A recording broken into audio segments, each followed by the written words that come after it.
কিছু আমি দিয়ে দিয়েছি, এবার একসাথে ভালো করে মাখিয়ে নেব।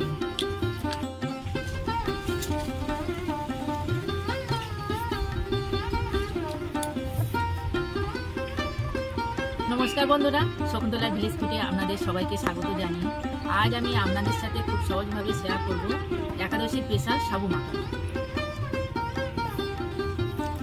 সাবু মাখা বানানোর জন্য যা যা উপকরণ লাগে আমি আপনাদের দেখিয়ে দিচ্ছি। এখানে আমি সাবু 150 সাবু নিয়েছি, জল দিয়ে ভালো করে 2-3 বার করে ধুয়ে ভিজিয়ে রেখেছিলাম, একদম গলে গেছে, দেখুন কত সুন্দর করে ভিজেছে।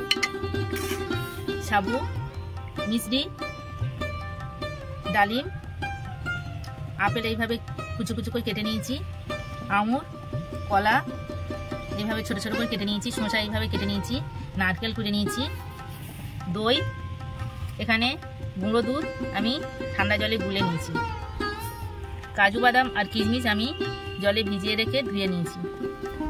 প্রথম থেকে শেষ পর্যন্ত ভিডিওটা দেখার জন্য আপনাদের অনুরোধ রইল।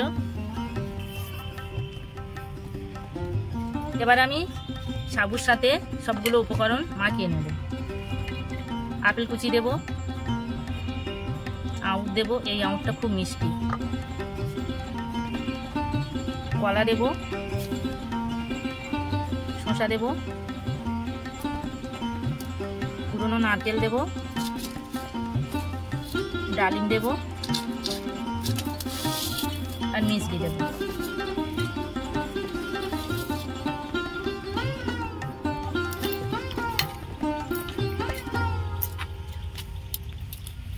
সব কিছু আমি ঢেলে দিয়েছি, এইভাবে মাখিয়ে নেব।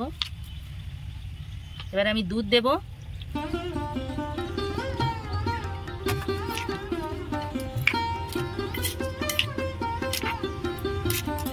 এই সাবু মাখাটা খেতে কিন্তু দুর্দান্ত লাগে।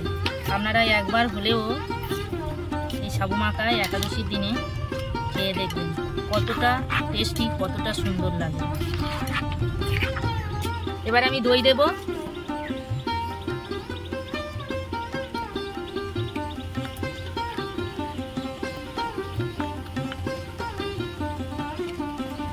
সবকিছু আমি দিয়ে দিয়েছি, এবার একসাথে ভালো করে মাখিয়ে নেব। ভালো করে আমি মাখিয়ে নিয়েছি। এবারে কাজু কিশমিশ উপর থেকে একটু ছড়িয়ে দেব।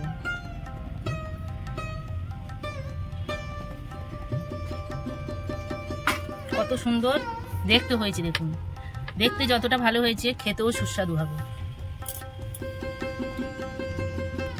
দেখুন বন্ধুরা, একাদশী স্পেশাল সাবু মাখা একদম রেডি। কত সুন্দর হয়েছে দেখুন। এরকম সাবু মাখা থাকলে আর কিচ্ছু তো খেতে লাগবে না।